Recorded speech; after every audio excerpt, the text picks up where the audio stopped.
is, do you know that it is a crime to lie to Congress? Do you know that? That's my last question. I have not lied to Congress. I didn't ask you that. that. Lied to Congress is you. Do you? And I'm not testifying here, sir, and I don't lie. maybe the next time you run up a $7,000 bar tab, we can talk about it. Well, see, there you go, lying again. The director of the Federal Bureau of Investigation, the nation's top law enforcement officer, just refused to confirm that lying to Congress is a crime. Not, I didn't lie. Not, of course it's illegal. Just deflection, attack, and silence.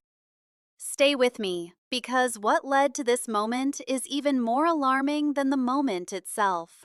I want to start with a question that Senator Coons asked you that relates to this article where the headline is Kash Patel's latest firings ousted agents with expertise in Iran. The article says that these individuals were fired for their role in the classified documents investigations of Donald Trump. First of all, is that true? The article, just like all the other articles you cited, is false, and there's ongoing litigation, so I can't address it. Okay. Iran, counter-espionage, classified documents. These aren't abstract political terms. They are the exact threat categories that the FBI exists to protect you from.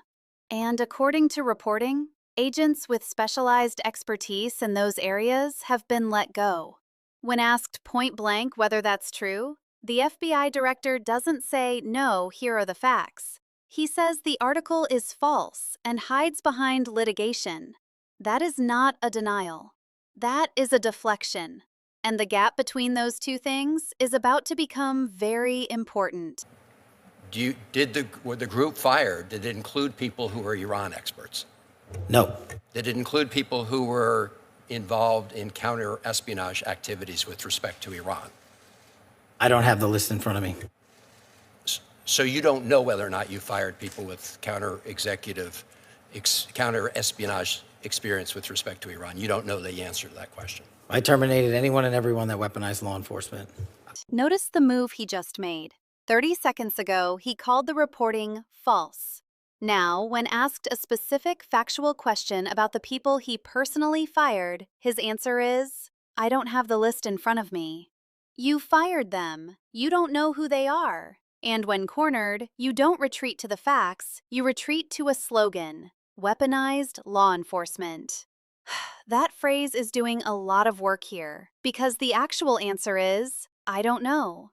The director of the FBI, about his own firings, does not know. Mr. Director, in your response to me earlier, where you had a little bit of a blow-up, you made a couple provably false statements. So did you. No, Mr. Director, I was reading about and asking you to respond to allegations that are made. In fact, I was giving you an opportunity to do that, and you took that opportunity.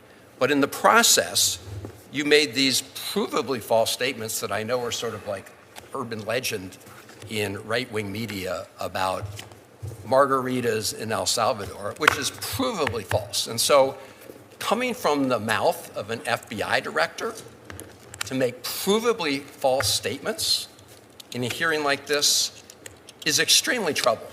And it leads me to ask whether or not the other things you've been saying are false statements. Provably false. Not disputed, not contested. Provably false. That is a senator looking at the director of the FBI and saying, what you said can be checked and it doesn't hold up. The director's response, so did you, is not a rebuttal. It's a deflection dressed as a counterpunch. And the senator names exactly why this matters.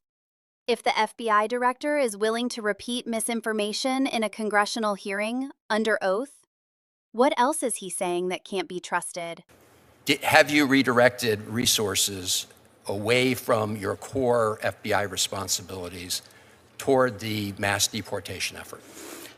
No one at the FBI has been permanently reassigned on the immigration front, and when we pull the numbers, the FBI's overall operational field expenditures surged periodically for immigration enforcement activities, including the arrest of 2,000 people with direct ties to foreign terrorist organizations, was 2.4%.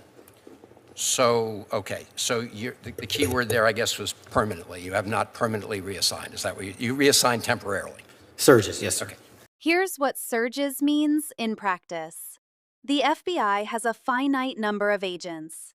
Every agent temporarily pulled toward immigration enforcement is an agent temporarily not investigating cybercrime against your bank, not running counterintelligence operations against China or Iran, not pursuing fentanyl trafficking networks. Director Patel is asking you to feel reassured by the word temporarily. But the threats don't take temporary breaks. The foreign adversaries don't pause while the FBI surges elsewhere. And the agents with Iran counter-espionage expertise, the ones he may or may not have fired, the ones he doesn't have the list to confirm, they don't come back. You still haven't answered my final question. Do you know, Mr. Director, that it is a crime to lie to Congress? Do you know that? I do not lie to Congress. I didn't ask you that. And you're insinuating that I am because I asked you whether you know. You want to correct your time in this session where you got steamrolled by the facts so you can have a Twitter narrative so Mr. you can go Director, raise more money and spend more money on $7,000 bar just let the record I'm not show, going to give Mr. it Chairman. to you. The Director of the FBI apparently does not want to answer the question about whether or not it's a crime to lie to Congress, and I find that extremely troubling. I find it troubling that you lie to the American people every day. You are a disgrace, Mr. Director. Not and nearly as big the as fact you. that you can't answer that question, that concludes my questioning, Mr. Chairman, but I'm obviously very troubled. The question was not a trick. It was not a trap. It was a civics question. Is it a crime to lie to Congress? Every law student knows the answer. Every FBI agent knows the answer. The director of the FBI knows the answer. But he will not say it, because saying it, in that room, in that moment, while that record is running, would mean acknowledging the exact legal framework under which his own testimony will be judged. So instead, personal attacks, bar tabs, Twitter narratives. And the senator, calmly, precisely, lets the silence speak for itself. He doesn't need a dramatic close. The record speaks. The FBI director was asked if lying to Congress is a crime. He refused to answer. That's not a talking point. That is the transcript. What you just watched was not a political battle between two sides with equal points. You watched the director of the Federal Bureau of Investigation, the agency that investigates public corruption, foreign espionage, and violations of federal law, refuse to confirm in a Senate hearing that lying to Congress is illegal. He fired agents whose specialties he cannot name, claimed it wasn't about classified documents cases while describing exactly that, made statements the senator called provably false on the record, and when given a final chance to answer the simplest possible question, he attacked, deflected, and pivoted to a bar tab. The FBI director serves you. He is funded by your tax dollars. He leads the agency that is supposed to be the last line of accountability in this country. If he won't answer to a Senate committee, the body constitutionally charged with oversight, then the question is not whether this was a bad day in a hearing. The question is, who is he answering to? If you believe that question deserves an answer, share this video. Drop a comment below with one word. What do you call it when the FBI director won't confirm that lying to Congress is a crime? Subscribe if you think these hearings deserve more than a 30-second clip, because the full 90 seconds tells the whole story.